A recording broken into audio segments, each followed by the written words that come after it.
The text message shattered everything I thought I knew about my life. I stared at my phone, the words blurring before my eyes as the peace talks continued around me. Representatives from 7 nations debated territorial rights, while my personal territory crumbled beneath my trembling hands. They know everything, Lucas. All of it. I had to tell them. I'm so sorry. The message was from Daniela, my wife of 23 years. I excused myself with practiced diplomatic grace, the veneer of the successful import-export CEO, still intact as I strode toward the embassy bathroom. My Italian leather shoes clicked against marble floors that suddenly felt unstable. 23 years of marriage. 17 years building my company. A lifetime of carefully constructed respectability. All of it threatening to collapse. I locked the bathroom stall door behind me, loosening the silk tie Daniela had given me for our anniversary last month. How could she do this? How could she confess what we had worked so hard to hide? My phone buzzed again. Bank alert. Account frozen pending federal investigation. Another message appeared. This one from my daughter Mira. Dad, is it true? Mom told me everything. About grandfather's money. About where our family fortune really came from. Please tell me you didn't know. I pressed my forehead against the cool metal of the bathroom stall. Of course I knew. I had always known. My father's arms smuggling operation during the Lebanese Civil War had funded everything. My education at Georgetown. My first business ventures. Our Georgetown brownstone. Mira's private school tuition. The legitimate import-export business was built on blood money. And now someone had discovered the truth. The phone rang. Daniela calling. I declined it, unable to face her voice. 3 more notifications appeared. All credit cards declined. The same cards I had maxed out maintaining our lavish lifestyle. The charity galas where we were honored for our generosity. The facade that had become our entire existence. I splashed water on my face, staring at my reflection in the mirror. Gray temples, lines around my eyes that hadn't been there last year. The face of a respected businessman. A pillar of Washington's diplomatic community. A fraud built on my grandfather's war crimes. Back in the negotiation room, I nodded at appropriate intervals, made notations, offered measured insights about cross-border commerce impacts. Inside, earthquakes tore through my carefully constructed world. My phone continued to vibrate in my pocket, like an angry wasp. I ignored it.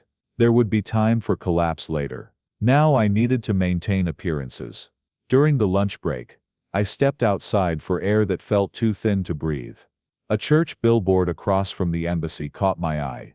No secret is hidden from God.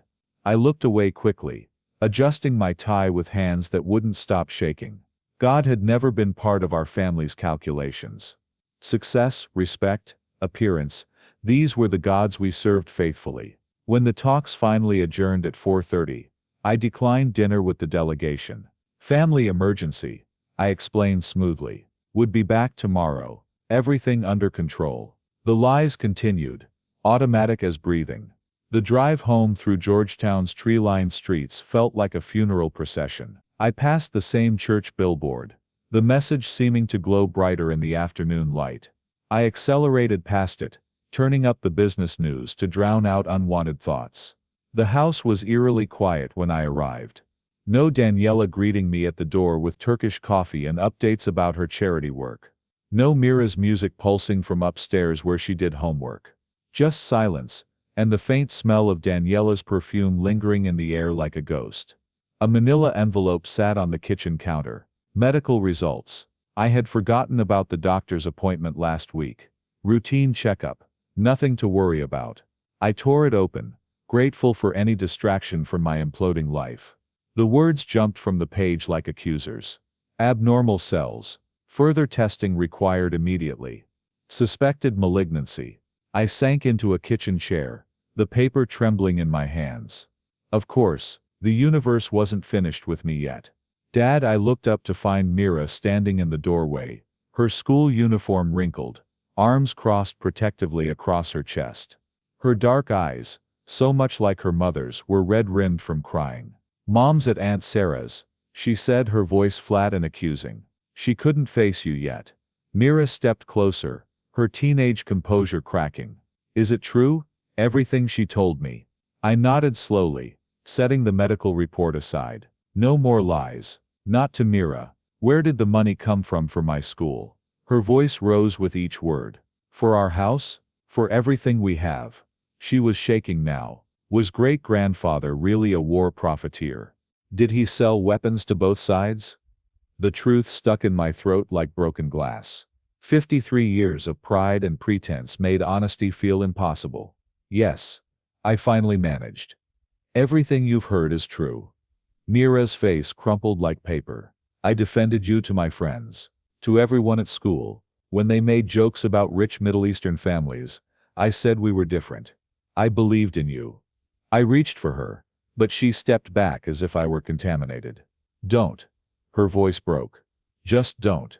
She turned to leave, then paused. Mom said something else. She said she's been going to church, that God can forgive anything. Even this. She laughed bitterly. I don't see how. Neither did I. 6 months earlier, life had been perfect. At least, that's what I told myself every morning. As I adjusted my tie in the hallway mirror of our Georgetown brownstone. The house was quiet, except for the soft sounds of Daniela preparing breakfast in our renovated kitchen. Lucas, don't forget we have the ambassador's dinner tonight. She called out, her voice carrying the slight accent that still remained after 30 years in America. She appeared in the doorway, elegant in her morning attire, holding out a cup of Turkish coffee. I accepted it with a grateful nod, savoring the rich aroma that reminded me of my grandfather's house in Beirut, before I learned the truth about how he afforded such luxury. I've already rescheduled my afternoon meetings. The Jordanian trade agreement can wait. Our home was a showcase of our heritage and success. Persian rugs over hardwood floors, carefully curated art from our travels, family photos in silver frames documenting our rise in Washington's diplomatic circles. The third-generation legacy of the Amir family, bridging East and West through commerce and cultural understanding. Mira descended the stairs, school uniform perfectly pressed, her long dark hair pulled back in a neat ponytail. At 16, she carried herself with an American confidence I had worked hard to provide. "Morning, Dad," she said, kissing my cheek before grabbing her backpack. "Have you prepared for your history presentation?" I asked, straightening an already straight collar on her blazer. The habit of adjusting, perfecting, controlling. It was second nature to me. "Yes, Dad," she replied, with the easy affection that now felt like a knife in my chest as I remembered it. After they left, Daniela to her charity committee, Mira to her private school, I stood in our foyer surrounded by the trappings of success. The silence held a weight I refused to acknowledge then. That evening, the ambassador's residence glowed with chandeliers and careful conversation. Daniela and I moved through the crowd with practiced ease, her hand resting lightly on my arm. "Lucas Amir," the ambassador greeted me warmly. "Your company's work on the peace talks infrastructure has been invaluable." I accepted the praise with a humble nod that masked my swelling pride. "It's an honor to serve both countries," I replied. The diplomatic answer polished by years of similar exchanges. A younger diplomat approached, asking about our family's history. 3 generations of building bridges, I explained, omitting the bloodshed, the weapons deals, the prices paid in other people's lives. My grandfather started with a single shipping route. Now Amir Imports connects 3 continents. What I didn't say was how the business had become my identity. Success my religion. The respect in the young man's eyes fed something hungry inside me, something that could never quite be satisfied. The signs were there, had I been willing to see them. The growing distance between Daniela and me, disguised as comfortable routine. The way Mira watched me with questions in her eyes she never asked. The guilt that surfaced during quiet moments, quickly buried under the next meeting, the next deal, the next achievement. I had built my life on sand, worshipping the gods of success and reputation while occasionally offering perfunctory prayers to the God of my fathers. That foundation was about to be tested in ways I never imagined. 3 weeks after discovering the truth about my family's blood money, I found myself standing in our kitchen at 2 a.m., surrounded by spreadsheets and bank statements. The numbers blurred before my eyes, but I kept working. Lucas the problem solver, Lucas the fixer. Surely I could manage this crisis like any business negotiation. My first instinct was to approach this methodically. I hired the best crisis management firm in Washington,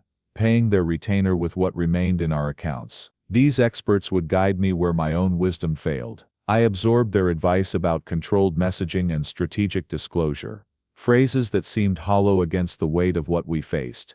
"You seem distracted," commented the Turkish ambassador during lunch the next day. I offered my most practiced diplomatic smile, the one that had sealed million-dollar contracts.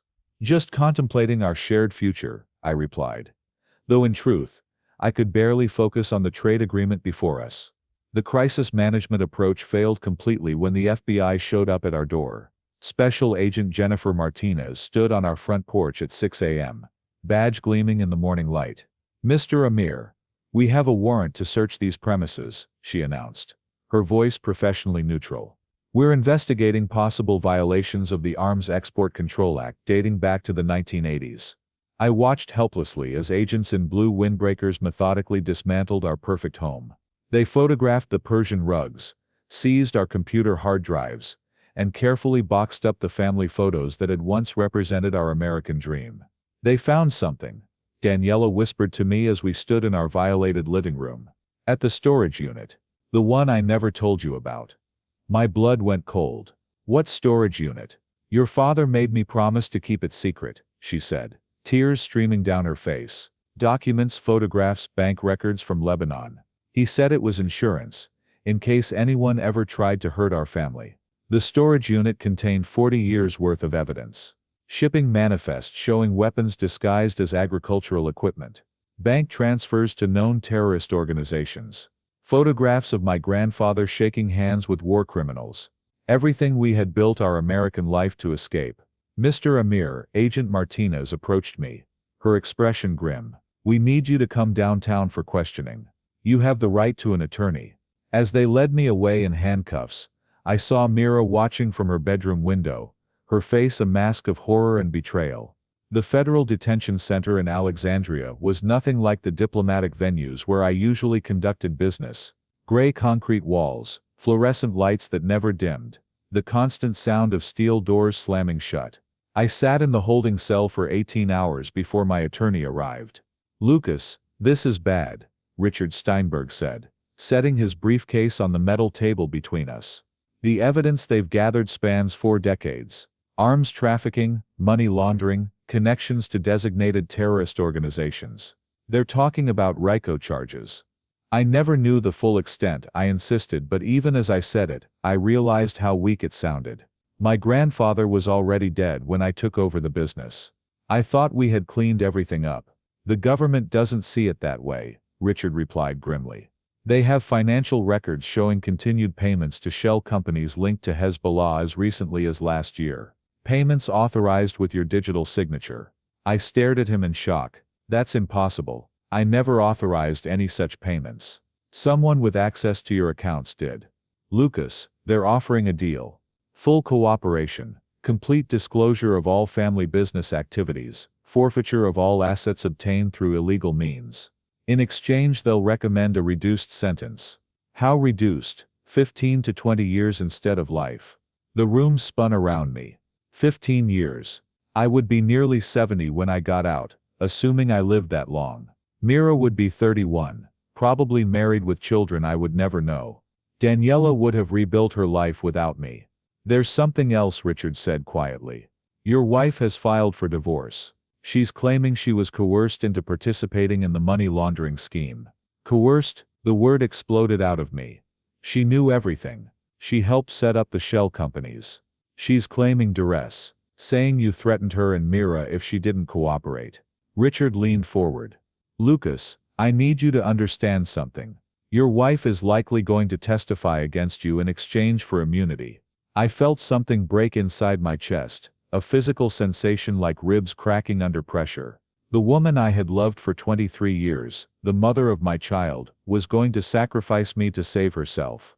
That night, alone in my cell, I lay on the thin mattress staring at the ceiling. Everything I had built, everything I had worked for, everyone I had loved, gone.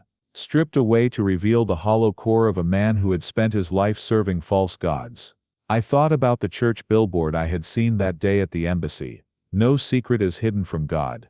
For the first time in decades, I found myself actually considering what that meant. If God truly saw everything, then he had seen my grandfather's war crimes, my father's money laundering, my own willful blindness to the blood that financed our comfortable life. But if God saw everything, did that include the young boy who had dreamed of becoming an honorable man, the husband who genuinely loved his wife, the father who would have done anything to protect his daughter? Jesus, I whispered into the darkness of my cell, the name feeling foreign on my lips.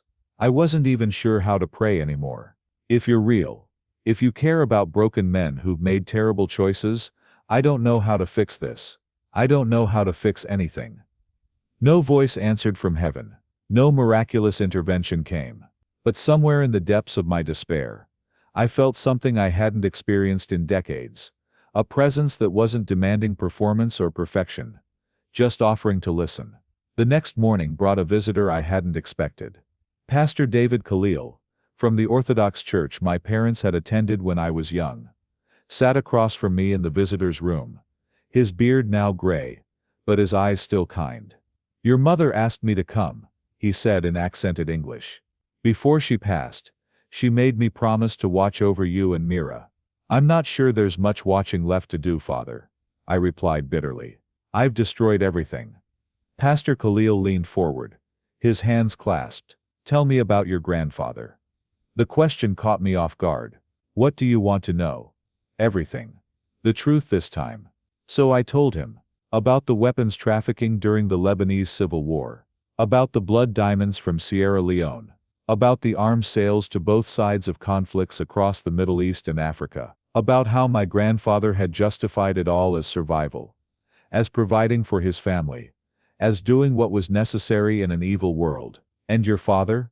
Pastor Khalil asked. "Tried to go legitimate, but couldn't let go of the easy money. The laundering operations continued through shell companies and offshore accounts. He told himself he was just preserving what grandfather had built." "And you?"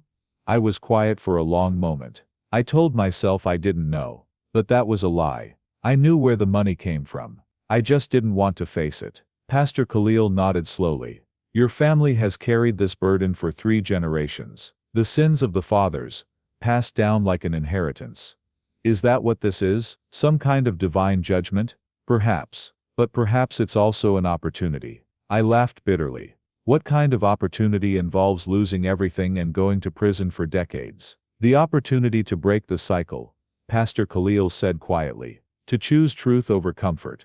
To choose God over the false idols your family has served. It's too late for that, Father. The damage is done. It's never too late for repentance, Lucas. Never too late for God's grace to transform even the worst situations." He reached into his pocket and pulled out a small wooden cross, setting it on the table between us. "Your mother wanted you to have this. It belonged to your great-grandfather before the family fell into darkness." I stared at the simple cross, worn smooth by decades of handling. "I don't understand." "Your great-grandfather was a simple man, a carpenter in a village outside Beirut. He served God faithfully, raised his children to know right from wrong. But when the wars came, his son, your grandfather, chose a different path. Chose survival over faithfulness. Chose money over morality. And here we are," I said. "Here you are," Pastor Khalil agreed. "At the end of that path. But endings can also be beginnings, Lucas. The question is, what kind of man do you want to be? What legacy do you want to leave for Mira?" That night in my cell, I held the wooden cross in my hands. 3 generations of my family had turned away from what it represented, choosing wealth and worldly success over spiritual truth. The cost had been enormous, not just in the lives destroyed by the weapons we sold, but in the spiritual death of our own souls. I thought about Mira, probably lying awake in her bedroom, wondering if she could ever trust anyone again. I thought about Daniela, facing prosecutors and trying to distance herself from the devastation. I thought about all the victims of the weapons my family had trafficked, the mothers and fathers who had lost children to bullets and bombs we had helped provide. "Jesus," I whispered again, this time with more desperation than hope. "I can't undo what's been done. I can't bring back the dead or restore what's been destroyed. But if there's any way to break this cycle, any way to find redemption in this mess, show me." I'm ready to listen. The presence I had sensed the night before returned. Stronger this time. Not condemning. Not demanding. Just offering something I had never truly understood: unconditional love for a deeply conditional man. The federal courthouse in Alexandria was packed with reporters when my case began. I sat beside Richard Steinberg, watching as the prosecution laid out their case with devastating precision. Financial records, shipping manifests, witness testimony from former employees who had been granted immunity in exchange for their cooperation. The most damaging testimony came from Daniela herself. She sat in the witness chair wearing a simple black dress, her hands trembling as she answered the prosecutor's questions. "Mrs. Amir, did your husband ever discuss the true source of your family's wealth?" "Yes," she said, her voice barely audible. "He told me his grandfather had been involved in questionable activities during the Lebanese Civil War. But he said that was all in the past." "Did you believe him?" Daniela glanced at me for the first time, her eyes filled with pain, and something that might have been apology. I wanted to believe him. But as the years went on, there were signs. Unexplained cash deposits. Business meetings at strange hours. Phone calls he would take in private. "Did you ever confront your husband about these concerns?" "Once," she said, tears beginning to flow. "About 5 years ago. I asked him directly if we were still involved in anything illegal. He became very angry, and he said if I ever betrayed the family, there would be consequences for me and Mira." I shot to my feet, unable to contain myself any longer. "That's a lie," I shouted. "I never threatened you or Mira. Never." The judge's gavel cracked like a gunshot. "Mr. Amir, you will remain seated and silent, or you will be removed from this courtroom." But the damage was done. The jury had seen my outburst, heard my desperate denial. In their eyes, I was exactly what the prosecution claimed: a dangerous man who intimidated his own family to protect his criminal empire. The trial continued for 3 weeks. Expert witnesses explained how our legitimate import business had been used to disguise weapons shipments. Financial analysts traced money flows through offshore accounts to known terrorist organizations. FBI agents testified about raids on storage facilities containing crates of ammunition and military-grade equipment. Through it all, I maintained my innocence regarding the recent activities, but the evidence was overwhelming. Someone with access to my business accounts had indeed been making payments to prohibited organizations. Someone with my digital signature had been authorizing illegal transactions. It wasn't until the final week of testimony that the truth emerged. "Your Honor," Richard Steinberg announced, rising from his chair. "The defense calls Mira Amir to the witness stand." I turned in shock as my daughter walked down the courtroom aisle. She was wearing the same black dress her mother had worn, but her expression was different, determined rather than fearful. "Mira." "No," I whispered, but she didn't look at me. "Miss Amir," Richard began gently, "you are the defendant's daughter, is that correct?" "Yes, and you are currently a sophomore at Georgetown University, studying computer science." "Yes, Miss Amir. Do you know your father's computer passwords?" The question hung in the air like a blade. Mira's voice was steady as she answered. "Yes, I've known them since I was 14. Dad always used variations of my mother's name and my birthday." "And have you ever used those passwords to access your father's business accounts?" Mira closed her eyes for a moment, then opened them with visible resolve. "Yes, for the past 2 years, I've been making unauthorized transfers from his accounts to various charities and humanitarian organizations." The courtroom erupted. I stared at my daughter in complete shock as she continued her testimony. "I discovered the truth about our family's money when I was a junior in high school," Mira explained. "I found documents in my father's study that proved we were living off blood money. I couldn't live with that knowledge." "So you began transferring money without your father's knowledge?" "Yes. I thought I was doing the right thing. I was trying to balance the scales somehow. Send money to refugee organizations, medical charities, groups helping victims of war." Her voice cracked. "But some of those organizations, I didn't research them carefully enough. Some of them had connections to groups on the terrorist watch list." The pieces fell into place with sickening clarity. My own daughter had been trying to atone for our family's sins. But her teenage idealism had led her to inadvertently fund the very organizations I was accused of supporting. "Did your father know about these transfers?" Richard asked. "No, he had no idea. I used his credentials to make it look like the payments were coming from him." Mira looked directly at me for the first time, tears streaming down her face. "I'm sorry, Dad.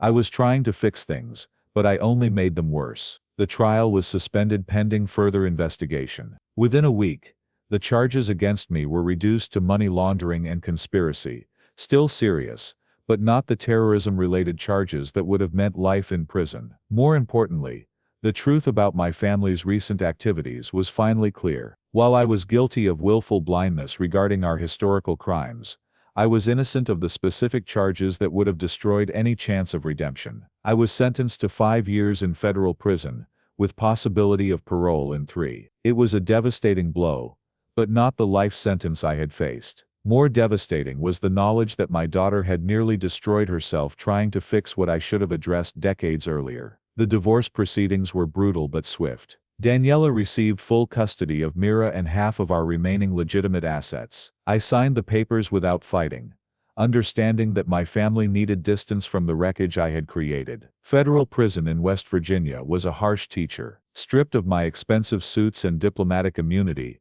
I was just another middle-aged convict, learning to navigate a world governed by very different rules. The other inmates called me the ambassador with varying degrees of mockery and respect. It was in that place, surrounded by concrete walls and razor wire, that I finally encountered the Jesus I had spent my life avoiding. Brother Miguel was a lifer, a former gang member who had found faith during his 3rd decade behind bars. He led the prison Bible study with the kind of authentic authority that couldn't be faked. "You think you're here by accident?" he asked me during my first month. "You think God doesn't have a plan for your life even now?"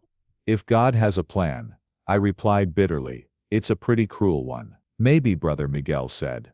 "Or maybe you're finally in a place where you can hear him speak." For months I resisted.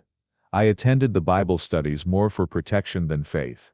Christian inmates generally left each other alone. But slowly, gradually, the words began to penetrate the walls I had built around my heart. "For God so loved the world that he gave his one and only Son," Brother Miguel read one evening, "that whoever believes in him shall not perish but have eternal life." Whoever believes, not whoever is worthy, not whoever has lived a perfect life, not whoever comes from a family with clean hands. Whoever believes, he stressed. I began to understand that the grace Pastor Khalil had spoken about wasn't just theological concept.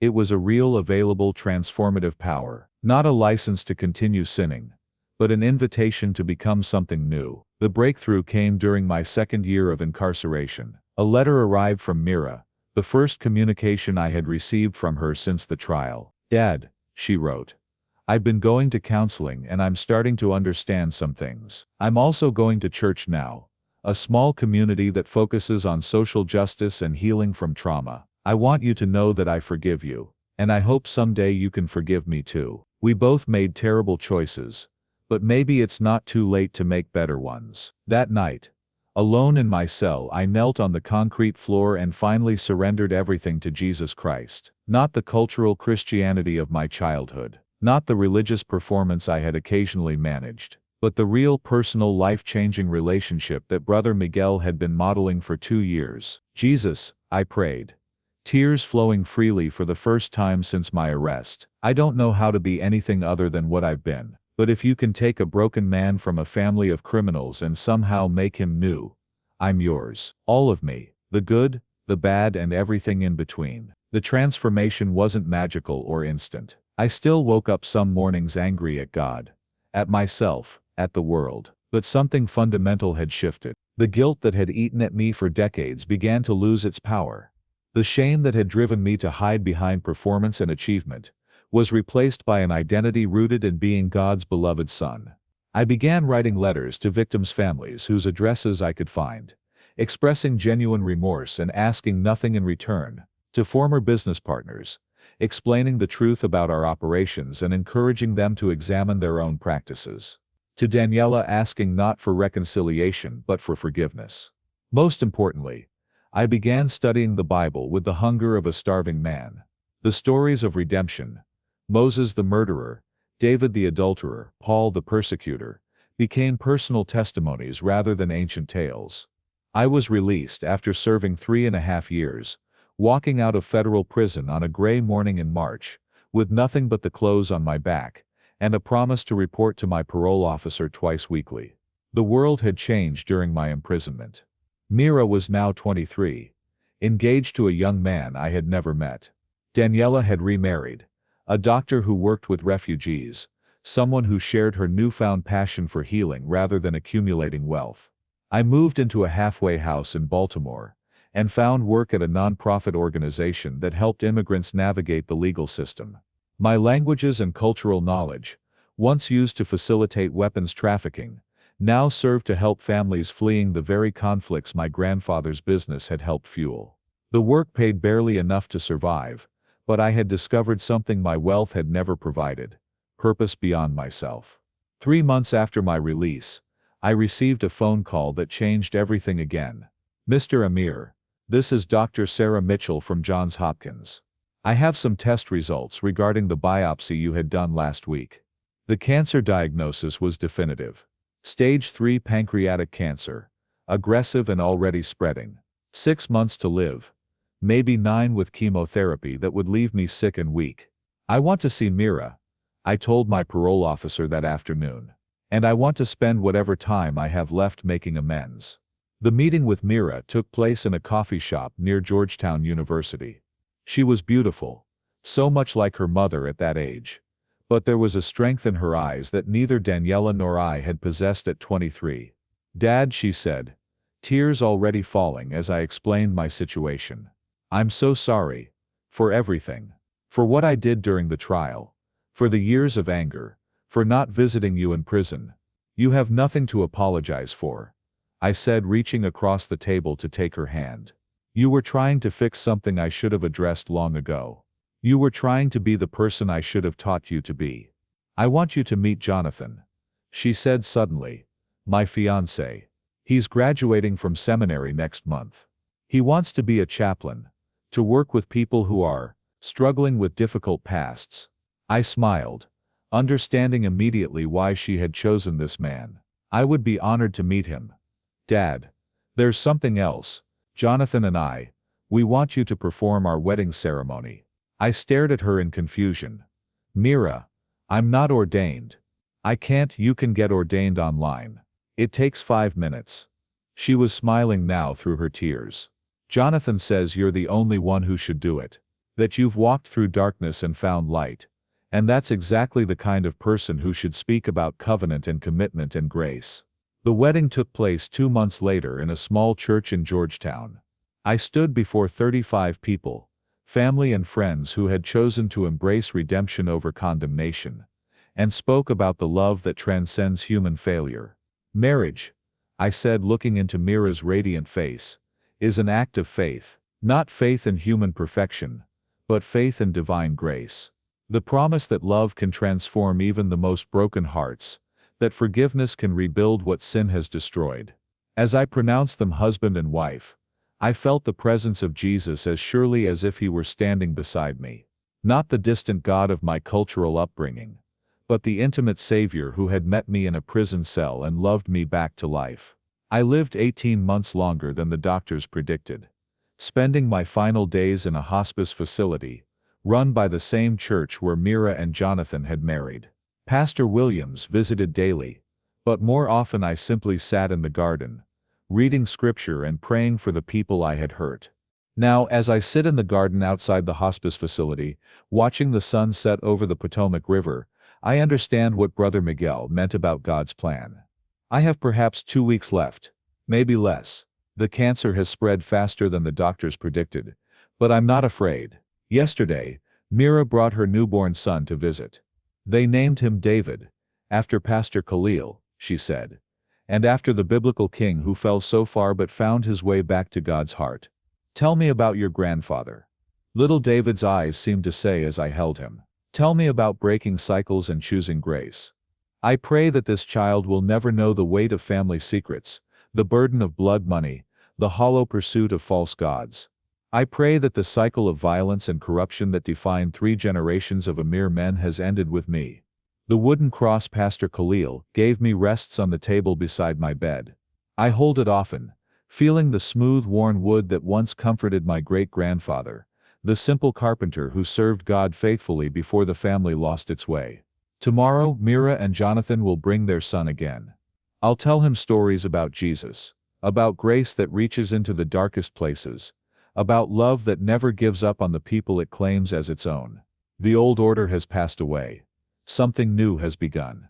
And that something new will continue in David's life, in Mira's faith, in Jonathan's ministry, in all the lives that will be touched by the grace that transformed a weapons dealer's grandson into a man of God.